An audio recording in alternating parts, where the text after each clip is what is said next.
Tanuja ma'am, ನೀವು ನಮ್ಮ BRC ಕೇಂದ್ರಕ್ಕೆ ಮಾಡಿರೋ ಕೆಲಸ, ಶ್ರಮ ನನಗೆ ಮಾತಿನಲ್ಲಿ ಹೇಳಲು ಈಗ ಸಾಧ್ಯವಾಗ್ತಿಲ್ಲ.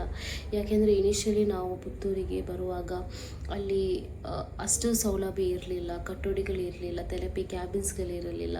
ಸೊ ನಮಗೆ ಅಲ್ಲಿ ಥೆರಪಿ ಮಾಡಲು ತುಂಬ ಅಂದರೆ ತುಂಬಾ ಕಷ್ಟ ಆಗ್ತಿತ್ತು. ಸೊ ನೀವು ಅದನ್ನು ನೋಡಿ ನಿಮ್ಮ ರೂಮನ್ನೇ ನಮಗೆ ಬಿಟ್ಟುಕೊಡ್ತಿದ್ದೀರಾ ಥೆರಪಿ ಮಾಡಲಿಕ್ಕೆ. ಆದರೂ ನೀವು ಏನು ಹೇಳದೆ ನಮ್ಮ ಜೊತೆ ನೀವು ಸಹಕರಿಸಿದ್ದೀರಾ. ಅದಾದ ನಂತರ ಈಗ ನಮಗೆ ಇಲ್ಲಿ ಥೆರಪಿ ತೆಗೆಯಲು ತುಂಬ ಅಂದರೆ ತುಂಬಾ ಖುಷಿ ಆಗ್ತಿದೆ. ಯಾಕೆಂದರೆ ಅಲ್ಲಿ ಎಲ್ಲ ಸೌಲಭ್ಯಗಳು, ಎಲ್ಲ ಫೆಸಿಲಿಟಿ, ಸಪ್ರೇಟಾಗಿ ಥೆರಪಿ ಕ್ಯಾಬಿನ್ಸನ್ನು ನೀವು ನಮಗೆ ಮಾಡಿಕೊಟ್ಟಿದ್ದೀರಾ. ಸೊ ನೀವು ಮಾಡಿರುವಂಥ ಕೆಲಸ, ಶ್ರಮ, ನಿಜವಾಗಿಯೂ ನೀವು ಮಾಡಿರುವ ಸೇವೆ ಅಂತಲೇ ಹೇಳ್ಬೋದು. ತುಂಬ ಮೆಚ್ಚುವಂಥದ್ದು.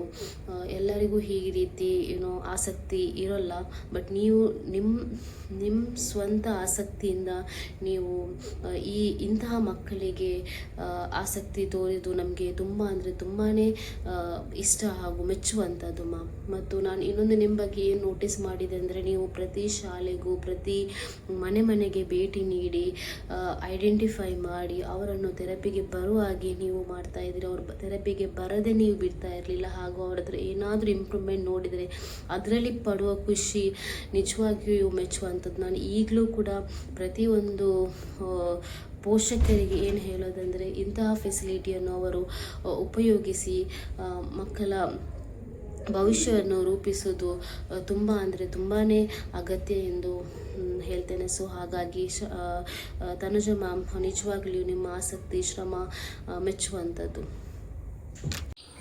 ನಮಸ್ತೆ ಎಲ್ಲರಿಗೂ. ನನ್ನ ಹೆಸರು ಶಾಲಿನಿ ಅಂತ ಹೇಳಿ. ಪುತ್ತೂರು ಶಿಕ್ಷಣ ಇಲಾಖೆಯಲ್ಲಿ ಸಮೂಹ ಸಂಪನ್ಮೂಲ ವ್ಯಕ್ತಿಯಾಗಿ ಕರ್ತವ್ಯ ನಿರ್ವಹಣೆಯನ್ನು ಮಾಡುತ್ತಾ ಇದ್ದೇನೆ. BIRT ಆಗಿ ತನುಜಾ ಮೇಡಮನ್ನು ಬಹಳ ವರ್ಷಗಳಿಂದ ನಾನು ತಿಳ್ಕೊಂಡವಳು. ವಿಶೇಷ ಅಗತ್ಯವುಳ್ಳ ಮಕ್ಕಳಿಗೆ ಒಂದು ಬೆಳಕಾಗಿಯೇ ಬಂದವರವರು. ಯಾಕೆ ಹೇಳಿದರೆ, ಅವರಲ್ಲಿರುವಂತಹ ಬದ್ಧತೆ ಇರ್ಬೋದು, ಅಥವಾ ಆ ಮಕ್ಕಳ ಬಗೆಗಿನ ಕಾಳಜಿ ಇರ್ಬೋದು, ಆ ಮಕ್ಕಳಿಗೆ ಸಿಗಬೇಕಾದಂತಹ ಸೌಲಭ್ಯಗಳನ್ನು ಒದಗಿಸಿಕೊಡುವಲ್ಲಿ ಅವರು ತೋರುವಂತಹ ಪ್ರಾಮಾಣಿಕ ಪ್ರಯತ್ನ ಇರ್ಬೋದು, ಇವೆಲ್ಲವನ್ನ ಬಹಳ ಹತ್ತಿರದಿಂದ ಕಂಡುಕೊಂಡವಳು ನಾನು. ಕೇವಲ ಒಂದು ಸಣ್ಣ ಕೊಠಡಿಗೆ ಸೀಮಿತವಾಗಿದ್ದಂತಹ ಸಮನ್ವಯ ಶಿಕ್ಷಣ ಕೇಂದ್ರ ಇದೀಗ ತನ್ನದೇ ಆದಂತಹ ಸ್ವತಂತ್ರವಾದಂತಹ ವಿಶಾಲವಾದಂತಹ ಕಟ್ಟಡವನ್ನು ಹೊಂದಿದೆ ಅಂತ ಹೇಳುವುದೇ ಅವರ ಕೆಲಸ ಕಾರ್ಯಕ್ಕೆ ಹಿಡಿದಂತಹ ಕೈಗನ್ನಡಿಯಾಗಿದೆ. ಒಬ್ಬ ವ್ಯಕ್ತಿ ತನ್ನ ಸಾಧನೆಯ ಮೂಲಕ ತಾನು ಏನು ಎನ್ನುವುದನ್ನು ಹೇಗೆ ತೋರಿಸಿಕೊಡುತ್ತಾನೆ ಎನ್ನುವುದಕ್ಕೆ ನಮಗೆಲ್ಲ ಕೂಡ ಅವರು ಆದರ್ಶಪ್ರಾಯರಾಗಿದ್ದಾರೆ. ಆ ಸಮನ್ವಯ ಶಿಕ್ಷಣದ ಮಕ್ಕಳಿಗೆ ಒಂದು ತಾಯಿಯಾಗಿ ಮಮತೆಯನ್ನು ತೋರಿಸಿದವರಾಗಿದ್ದಾರೆ. ಆ ಮಕ್ಕಳ ಬಾಳಿಗೆ ಒಂದು ಆಶಾಕಿರಣವಾಗಿ ಕಂಡು ಬಂದಿದ್ದಾರೆ. ಇವತ್ತು ಪುತ್ತೂರಿನಲ್ಲಿ ಒಂದು ಸಮನ್ವಯ ಶಿಕ್ಷಣ ಅನ್ನುವುದು ಎಲ್ಲ ಮಕ್ಕಳಿಗೆ ಕೈಗೆಟಕುವಂತಹ ವಸ್ತು ಆಗಿದೆ. ಇದಕ್ಕೆಲ್ಲ ಮೂಲ ಕಾರಣ ತನುಜಾ ಮೇಡಮ್ ಅವರು ಅಂತ ಹೇಳುವುದಕ್ಕೆ ನಾನು ಬಹಳ ಸಂತೋಷ ಪಡ್ತಾ ಇದ್ದೇನೆ.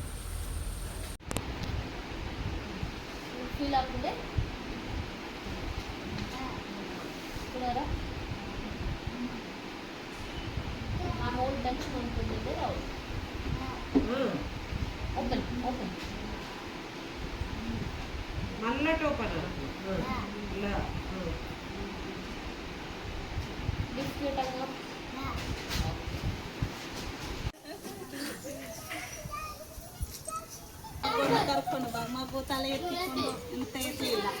ಇಲ್ಲಿಗ ಬಂದಾದ ಮೇಲೆ ಮಗು ತಲೆ ಎತ್ತುತ್ತದೆ, ಆಚೆ ಈಚೆ ಇದು ನೋಡುತ್ತದೆ, ಮತ್ತೆ ಪೀಚು ಕೊಟ್ಟು ಅಮ್ಮ ಅಪ್ಪ ಅಂತೆಲ್ಲ ಕರೀತಾರೆ. ಇಲ್ಲಿಗೆ 2 ವರ್ಷ ಆಯಿತು, 2-3 ವರ್ಷ ಬರೋದು ಇಲ್ಲಿಗೆ ಬಂದ ನಂತರ ತುಂಬ ಇಂಪ್ರೂವ್ ಆಗಿದ್ದಾಳೆ. ಸ್ಟೆಪ್ಪಲ್ಲೆಲ್ಲ ಹೀಗೆ ಹಿಡಿದುಕೊಂಡು ಹೋಗ್ತಿದ್ರು. ಈಗ ಅವಳಷ್ಟೇ ಕತ್ತಾಳೆ, ಇಳಿತಾಳೆ, ಮತ್ತು ಬೀಚಗಳಲ್ಲಿ ಕೊಟ್ಟು ಈಗ ಅವ್ರು ಕೂಡ ಹೇಳ್ತಾರೆ ತುಂಬ ಇಂಪ್ರೂವ್ ಆಗಿದ್ದಾಳೆ, ಆ ಲೆವೆಲ್ಗೆ ಏಜಿಗೆ ಸರಿ ಬಂದಿದ್ದಾಳೆ ಎಲ್ಲ ಹೇಳ್ತಾರೆ. ಹಿಂದೆ ಅಂತ ಹೇಳಿದ್ರು ಫಸ್ಟ್ 2 ವರ್ಷ ಹಿಂದೆ ಅಂತ ಹೇಳಿದ್ರು ಫಸ್ಟಿಗೆ ಬರುವಾಗ. ಈಗ ಅವಳ ಏಜಿಗೆ ಕರೆಕ್ಟ್ ಆಗ್ತಾ ಬಂದಿದ್ದಾಳೆ ಅಂತ ಹೇಳ್ತಾರೆ. ಈಗ 7 ವರ್ಷ ಆಯಿತು ಸುಪ್ರೀತನನ್ನ ಕರ್ಕೊಂಡು ಬಂದು.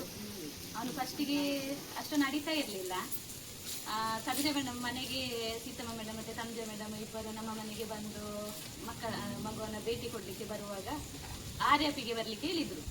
ಹಾಗೆ ಅಲ್ಲಿಗೆ ಕರ್ಕೊಂಡು ಹೋದ ನಂತರ ಇದು ಫಿಸಿಯೋಥೆರಪಿ, ಸ್ಪೀಚ್ ಮತ್ತೆಲ್ಲ ಕೊಟ್ಟ ನಂತರ ಈಗ ತುಂಬ ಇಂಪ್ರೂವ್ ಆಗಿದ್ದಾನೆ. ಅವನಷ್ಟಕ್ಕೆ ನಡ್ಕೊಂಡು ಹೋಗ್ತಾನೆ, ನಡ್ಕೊಂಡು ಬರ್ತಾನೆ. ಮತ್ತೆ ಎಂತ ಇದ್ರು ಸಹ ಈ ಮಕ್ಕಳಿಗೆ ಬೇಕಾದ ವ್ಯವಸ್ಥೆ ಎಲ್ಲ ಮಾಡಿಕೊಟ್ಟಿದ್ದಾರೆ ಅವರು. ಹೊಸ ಬಿಲ್ಡಿಂಗ್ ಈ ಮಕ್ಕಳಿಗೆ ಬೇಕಾಗಿ ಸ್ಪೀಚ್ ಥೆರಪಿಗೆ ಮತ್ತು ಫಿಸಿಯೋಥೆರಪಿಗೆ ಎಲ್ಲ MLA ಹತ್ರ ಮಾತಾಡಿ ನಮಗೆ ಒಂದು ಒಳ್ಳೆ ಒಂದು ಬಿಲ್ಡಿಂಗ್ ವ್ಯವಸ್ಥೆ ಮಾಡಿ ಕೊಟ್ಟಿದ್ದಾರೆ. 4 ವರ್ಷ ಆಯಿತು ಬರೋದು. ಬರುವಾಗ ಅಂತ ಮಾತಾಡ್ತಾಳೆ ಇರಲಿಲ್ಲ, ಅಮ್ಮ ಅಪ್ಪ ಅಂತ ಹೇಳ್ತಾ ಇದ್ದಾರೆ. ಈಗ ಎಲ್ಲ ಮಾತಾಡೋದು ಅರ್ಥ ಆಗ್ತದೆ ನನಗೆ. ನಮಸ್ತೆ, ನನ್ನ ಹೆಸರು ರಶ್ಮಿತಾ. ನಾನು BRC ಕೇಂದ್ರದಲ್ಲಿ ಡಾಟಾ ಎಂಟ್ರಿಯಾಗಿ ಕರ್ತವ್ಯ ನಿರ್ವಹಿಸುತ್ತಿದ್ದೇನೆ. ನಮಸ್ತೆ, ನನ್ನ ಹೆಸರು ಶ್ರೀನಿಧಿ ಅಂತ. ನಾನು BRC ಪುತ್ರದಲ್ಲಿ ಪ್ರೋಗ್ರಾಮರ್ ಆಗಿ ವರ್ಕ್ ಮಾಡ್ತಿದ್ದೆ. ನಮಸ್ತೆ, ನನ್ನ ಹೆಸರು ಅಶ್ವಿನಿ. ನಾನು BRC ಕೇಂದ್ರದಲ್ಲಿ ಅಕೌಂಟೆಂಟ್ ಆಗಿ ಕೆಲಸ ಮಾಡ್ತಾ ಇದ್ದೇನೆ. BRC ಪುತ್ತೂರಲ್ಲಿ BIRT ಆಗಿ ತನುಜ ಮೇಡಮ್ ಮತ್ತು ಸೀತಾ ಮೇಡಮ್ ಕೆಲಸ ಮಾಡ್ತಿದ್ರು. ಇದರಲ್ಲಿ ತನುಜ ಮೇಡಮ್ BIRT ವಿಂಗ್ನ ನೋಡಲಾಗಿದೆ. ಮುಂಚೆ ಸ್ಪೀಚ್ ಥೆರಪಿ ಮತ್ತು ಫಿಸಿಯೋಥೆರಪಿಗಳು BRC ಬಿಲ್ಡಿಂಗಲ್ಲಿ ಮತ್ತು ಪ್ರೈಮರಿ ಸ್ಕೂಲ್ನ ರೂಮ್ಸಲ್ಲಿ ನಡೀತಾ ಇತ್ತು. ಬಟ್ ಇವಾಗ ಇದಕ್ಕೆ ಅಂತಲೇ ಹೊಸದಾಗಿ ಬಿಲ್ಡಿಂಗ್ಗಳು ಸ್ಯಾಂಕ್ಷನ್ ಆಗಿವೆ. ತನುಜ ಮೇಡಮ್ನ ಓನ್ ಇಂಟ್ರೆಸ್ಟ್ ಇಂದ MLA ಎಲ್ಲ ಮಾತಾಡಿ ಇದಕ್ಕೆ ಫಿಸಿಯೋಥೆರಪಿಗೆ ಮತ್ತು ಸ್ಪೀಚ್ ಥೆರಪಿಗೆ 3 ಬಿಲ್ಡಿಂಗ್ ಪರವಾಗಿ ಮಾಡಿದ್ದಾರೆ.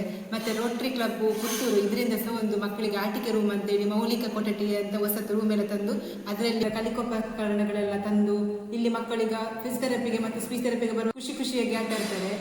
ಈ ಫಿಸಿಯೋಥೆರಪಿ ಸೆಂಟರ್ಗಳು ಇದೆಲ್ಲ ಇಷ್ಟೊಂದು ಇಂಪ್ರೂವ್ ಆಗಲಿಕ್ಕೆ ತನುಜ ಮೇಡಮ್ ಅವರು ತಮ್ಮ ಶ್ರಮ ತುಂಬ ಇದೆ. ಅವರು ಇದನ್ನು ತುಂಬ ಫಾಲೋ ಅಪ್ ಮಾಡಿದ ನಂತರ ಫೈನಲ್ ರಿಸಲ್ಟ್ ಆಗಿ ಈ ಬಿಲ್ಡಿಂಗ್ಗಳು ಮತ್ತು ಫಿಸಿಯೋಥೆರಪಿದಲ್ಲಿ ತುಂಬ ಚೆನ್ನಾಗಿ ಇಲ್ಲಿ ಥೆರಪಿಗೆ ಬರುವ ಮಕ್ಕಳನ್ನು ನೋಡಿ ಕೆಲವು ಮಕ್ಕಳಿಗೆ ನಡಲಿಕ್ಕೆಲ್ಲ ಆಗ್ತಿರಲಿಲ್ಲ. ಅಲ್ಲಿ ಮಾತಾಡಿ ವೀಲ್ ಚೇರ್ ಎಲ್ಲ ಸಿಗುವಾಗ ಮಾಡಿದ್ದಾರೆ.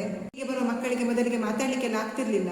ಇಲ್ಲಿ ಬಂದು ಸ್ಪೀಚ್ ಥೆರಪಿ ಎಲ್ಲ ಮಾಡಿದ ನಂತರ ತುಂಬಾ ಮಕ್ಕಳು ಇಲ್ಲಿಂದ ಇಂಪ್ರೂವ್ ಆಗಿ ನಾರ್ಮಲ್ ಮಕ್ಕಳಾಗಿದ್ದಾರೆ. ವಿಶೇಷಚೇತನ ಮಕ್ಕಳಿಗೆ ಸರ್ಕಾರದಿಂದ ಬರುವಂತಹ ಅನುದಾನಗಳನ್ನು ಸರಿಯಾದ ಸಮಯಕ್ಕೆ ತಲುಪುವಂತೆ ತನುಜ ಮೇಡಮ್ ತುಂಬಾ ಸಹಾಯ ಮಾಡಿದ್ದಾರೆ.